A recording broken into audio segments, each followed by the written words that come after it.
Saviez-vous qu'il existe des personnes de plus de 65 ans qui semblent défier les lois du temps? Tandis que la plupart acceptent que vieillir signifie se résigner à moins d'énergie, moins de force et moins de possibilités, il y a un groupe très particulier de seniors qui écrit une histoire complètement différente. Ces individus remarquables non seulement préservent leur vitalité, mais dans bien des cas l'augmentent avec chaque année qui passe. Et le plus surprenant, c'est que ce qu'ils font ne nécessite ni argent, ni équipement coûteux, ni traitement compliqué. Pourtant, seule une petite partie des personnes âgées le découvrent et le pratiquent. Aimeriez-vous savoir exactement ce qui les distingue des autres? Avant de poursuivre, j'aimerais vous demander quelque chose de très spécial. Si vous ne vous êtes pas encore abonné à notre chaîne, je vous invite à le faire maintenant. J'adorerais aussi que vous écriviez votre âge dans les commentaires. Pourquoi vous demandez-je cela? Parce que je crois fermement que chacun d'entre vous a une histoire précieuse à raconter, et connaître les âges de notre communauté m'aide à mieux comprendre à qui je m'adresse et à créer du contenu qui vous inspire vraiment. Chaque commentaire, chaque abonnement, chaque moment que vous consacrez à cette chaîne compte énormément pour moi. Votre présence ici n'est pas un hasard, et je veux que vous sachiez que votre participation rend cette communauté plus forte et plus spéciale. Dans les prochaines minutes, vous allez découvrir exactement ce qui fait que certaines personnes après 65 ans non seulement restent actives et en bonne santé, mais littéralement inversent certains processus que la majorité considère comme inévitables.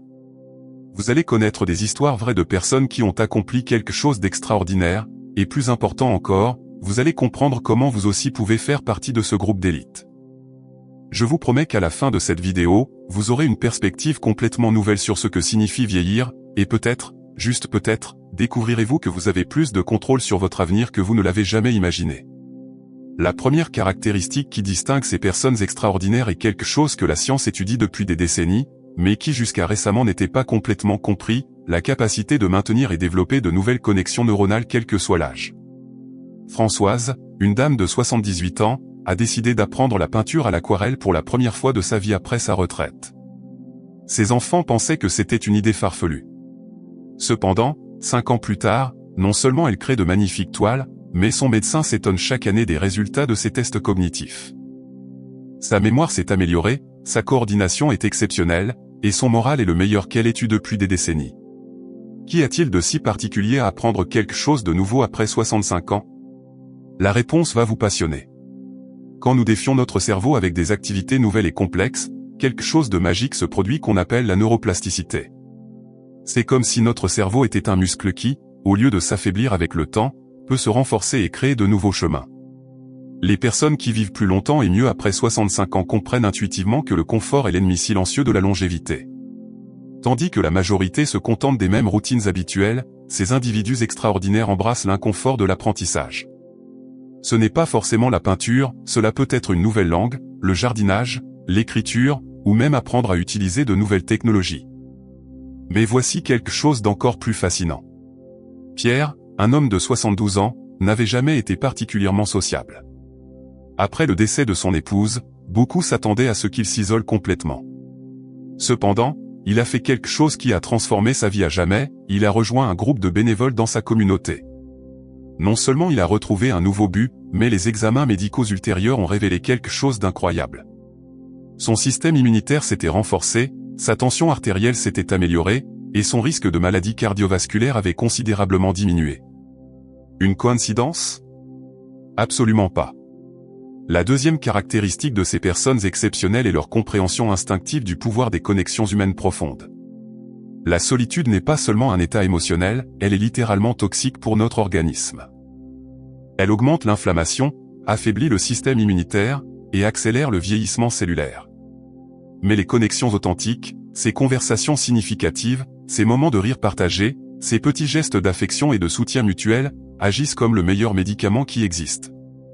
Je ne parle pas d'avoir beaucoup de connaissances, mais de cultiver des relations authentiques où vous pouvez être vous-même sans masque. Avez-vous remarqué comme certaines personnes âgées semblent rayonner d'une énergie particulière? Brigitte, 81 ans, est l'une de ces personnes. Après des années de travail dans un bureau, elle a découvert quelque chose qui a complètement changé sa perspective sur le vieillissement. Elle a commencé à pratiquer la méditation et des exercices de respiration. Au début, sa famille pensait que ce n'était qu'une phase. 3 ans plus tard, Brigitte non seulement paraît 10 ans plus jeune, mais son médecin lui a dit qu'elle avait les marqueurs biologiques de quelqu'un de 65 ans. Son secret n'est pas mystérieux, mais il requiert quelque chose que beaucoup ne sont pas prêts à donner, la constance et la patience envers soi-même. La troisième caractéristique de ces personnes extraordinaires est leur relation intime avec la sérénité intérieure. Elles ont appris que le stress chronique est l'un des accélérateurs les plus puissants du vieillissement, et ont développé des outils pour le gérer. Vous n'avez pas besoin de devenir un moine tibétain, cela peut être aussi simple que de consacrer 10 minutes par jour à respirer consciemment, à marcher en silence dans le parc, ou à écrire dans un journal sur les choses pour lesquelles vous vous sentez reconnaissant. Le point clé est de créer des espaces réguliers de paix dans votre vie quotidienne. J'aimerais faire une pause ici pour vous poser quelque chose d'important, laquelle de ces trois caractéristiques résonne le plus avec vous en ce moment de votre vie? Écrivez-le dans les commentaires, car j'adorerais connaître votre perspective. Et si ce contenu vous semble précieux, je vous demande de liker cette vidéo et de la partager avec quelqu'un qui, vous le savez, peut en bénéficier. Abonnez-vous si ce n'est pas encore fait, car chaque semaine nous partageons du contenu conçu spécialement pour vous inspirer à vivre votre meilleure version après 60 ans. Votre participation active dans cette communauté non seulement me motive à créer de meilleures vidéos, mais inspire aussi d'autres à passer à l'action dans leur propre vie. Mais voici la partie qui sépare vraiment les extraordinaires du reste, leur relation avec le mouvement. Je ne parle pas de devenir des athlètes olympiques ou de passer des heures à la salle de sport. Je parle de quelque chose de beaucoup plus subtil mais infiniment plus puissant. Michel, 69 ans, se considérait comme sédentaire. Ses genoux lui faisaient mal, son dos se plaignait, et monter les escaliers était tout un défi.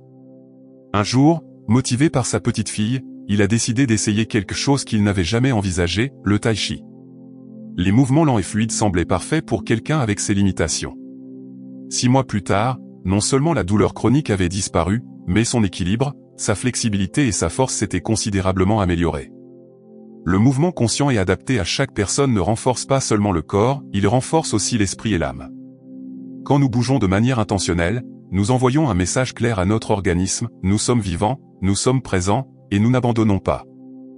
Cela peut être marcher avec un but, faire des étirements doux, danser dans votre salon, ou simplement vous lever et bouger quelques minutes chaque heure. La clé n'est pas dans l'intensité, mais dans la constance et dans la connexion consciente avec votre corps. La cinquième caractéristique que j'ai observée chez ces personnes exceptionnelles est leur capacité à maintenir une curiosité enfantine sur le monde qui les entoure. Alors que beaucoup deviennent rigides dans leurs opinions et fermés aux nouvelles expériences, elles gardent cette étincelle d'émerveillement qui nous caractérisait quand nous étions enfants. Elles posent des questions, explorent de nouvelles idées, s'intéressent sincèrement aux histoires des autres, et maintiennent un esprit ouvert face aux possibilités que la vie leur présente. Cette curiosité les garde mentalement agiles, émotionnellement flexibles, et étonnamment optimistes. Cela ne signifie pas qu'elles ignorent les défis ou qu'elles vivent dans une bulle de positivité forcée. Plutôt, elles ont appris que chaque jour offre des opportunités de croissance et de découverte, peu importe combien d'années elles ont vécu. Cette perspective ne les rend pas seulement plus intéressantes comme personnes, mais les maintient littéralement plus jeunes au niveau cellulaire. La sixième est peut-être la plus importante caractéristique est leur relation avec le sens de la vie. Je ne fais pas nécessairement référence à de grandes missions qui changent le monde, mais à cette sensation interne que leur existence a une signification et une direction. Cela peut être aussi simple qu'être le meilleur grand-parent possible, s'occuper d'un jardin avec dévouement, écrire les mémoires familiales, ou aider d'autres dans sa communauté. Le point clé est qu'elles ont trouvé quelque chose qui les fait se lever chaque matin avec un sourire et une raison d'être là. Les études scientifiques sont claires à ce sujet, les personnes qui maintiennent un sens du but après la retraite vivent plus d'années, ont une meilleure santé mentale et physique, et subissent moins de maladies liées au vieillissement. C'est comme si avoir une raison d'exister activait tous les systèmes de réparation et de maintenance de notre organisme de manière plus efficace. Des recherches récentes ont démontré que ceux qui ont un but clair dans la vie ont 44% moins de probabilité de développer une démence et 23% moins de risque de souffrir de maladies cardiaques. Permettez-moi de vous parler de Colette, une femme de 74 ans qui après sa retraite d'institutrice, a senti que sa vie avait perdu sa direction. Pendant des mois, elle a vécu ce que beaucoup appellent la crise de la retraite, cette sensation de vide quand soudain vous n'avez plus les responsabilités qui vous définissaient. Mais Colette a pris une décision qui a complètement transformé son expérience, elle a commencé à enseigner la lecture aux adultes dans son centre communautaire. Non seulement elle a retrouvé son sens du but, mais elle a découvert qu'enseigner à ses contemporains lui donnait une satisfaction encore plus grande que celle qu'elle avait éprouvée pendant sa carrière officielle. Aujourd'hui, 5 ans plus tard, Colette rayonne de santé et a inspiré des dizaines de personnes à s'alphabétiser, créant un réseau de soutien qui bénéficie à toute sa communauté. Pouvez-vous imaginer un instant comment serait votre vie si vous incorporiez ne serait-ce que quelques-unes de ces caractéristiques? Pas tout à la fois, bien sûr, mais graduellement, avec patience et autocompassion.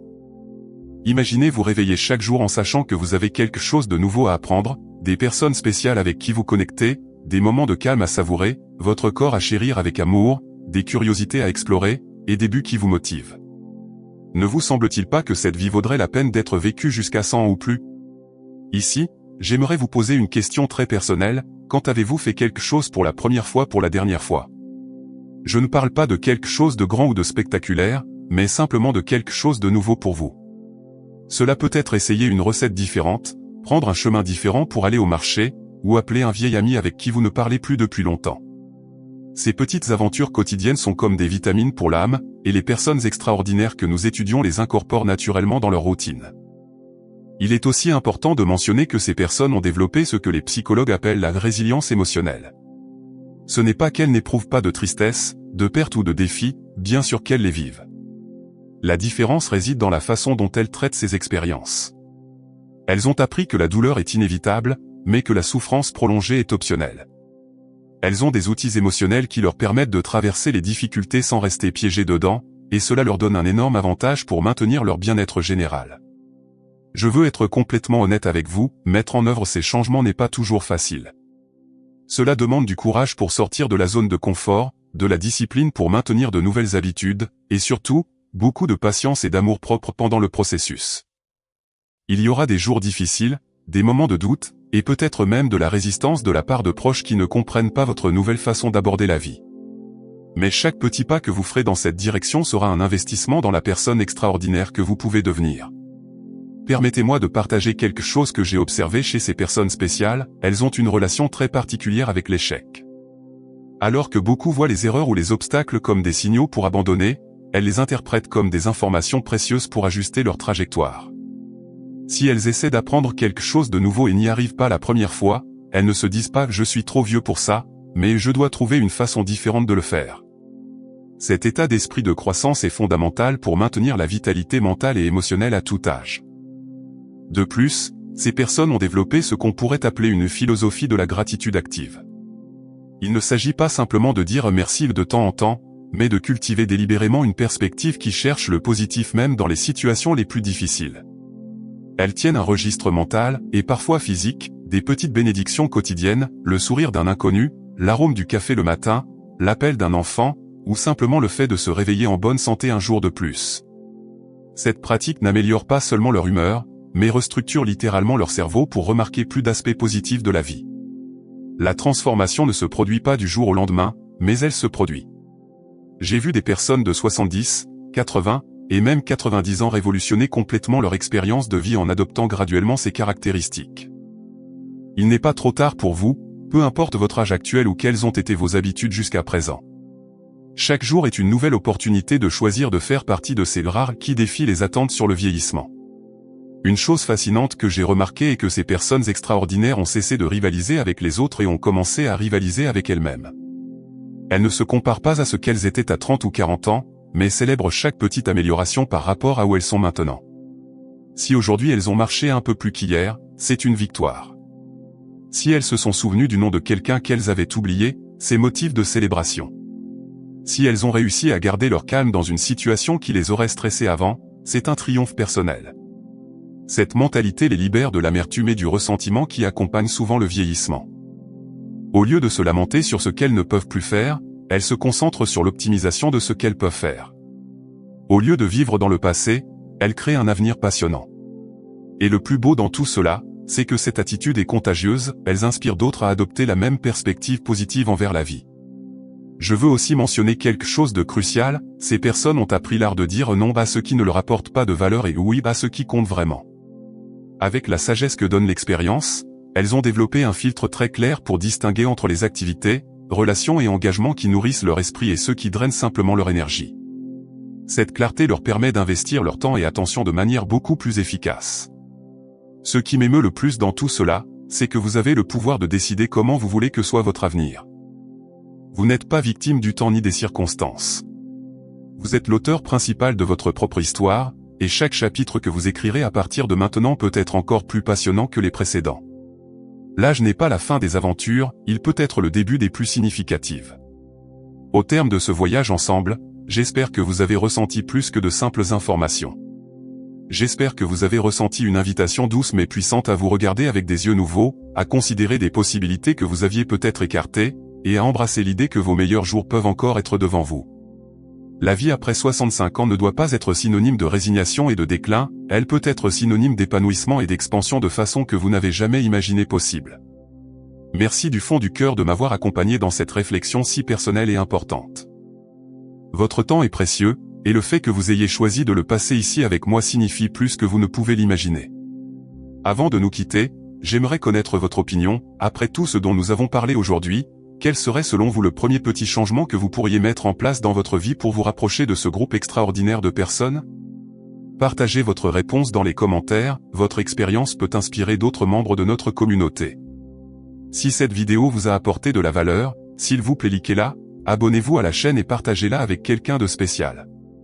Souvenez-vous, l'âge n'est qu'un chiffre, mais l'attitude est un choix.